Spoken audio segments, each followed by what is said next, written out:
The Threshing Flail is a weapon that has not yet been thoroughly explored by the historical fencing scene at large. Of course, people have worked through the plays of Paulus Hector Mair in various workshops, but there are still many new things we have yet to discover about this weapon.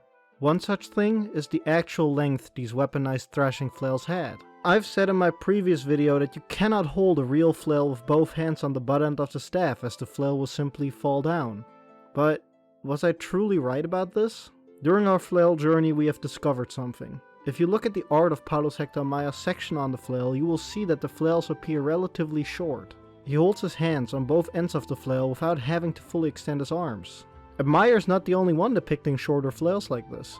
If you look closely at this picture of Kaiser Maximilian I fencing with the threshing flail, you will see that his flail too is relatively short. This made us wonder, were we wrong about the length of flails? Before this, we thought the staff would be about as long as a greatsword, reaching the nose of the user. But it seems that the staff of the flail was shorter, and that the rest of the length came from a bigger flail head.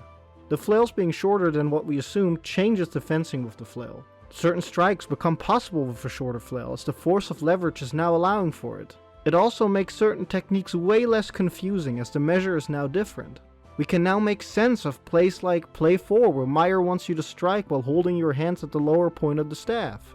My clubmate has taken some of Mair's pictures and others that depict fencing with flails. He has measured the approximate length for these flails as they appear in them. There seems to be an average staff length of 140 to 150 centimeters. Now of course we cannot prove anything through pictures alone, that's impossible. So I started messaging various museums and asked them whether they could send me measurements of their flails. And nothing.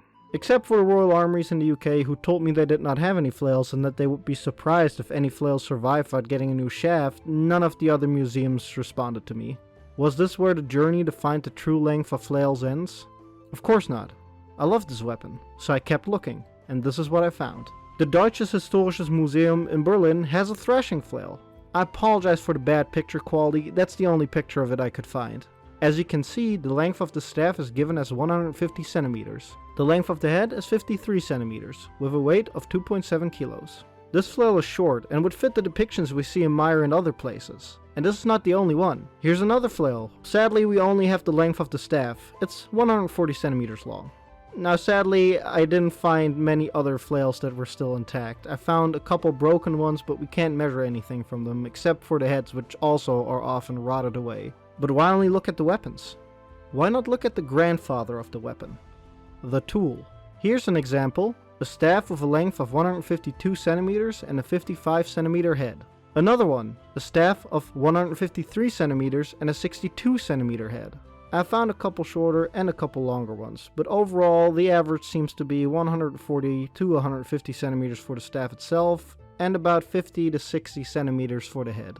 To me, this shows that we have to look at the flail in a different light than before. The total length when the flail is swung around will still be about 2 meters, as the head will straighten out. However, I can still only call this a theory. A plausible theory, but a theory nonetheless, as I have not found any other proper war flails themselves. If you have access to the stats of more war flails, please leave them in the comments. I would very much appreciate it.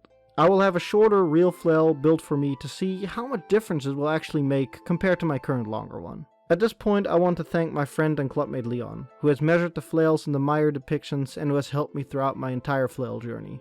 I also want to thank my friend Simon, who always looks over my scripts. If you have any questions, feel free to leave them in the comments. We love everything historical fencing. Thank you.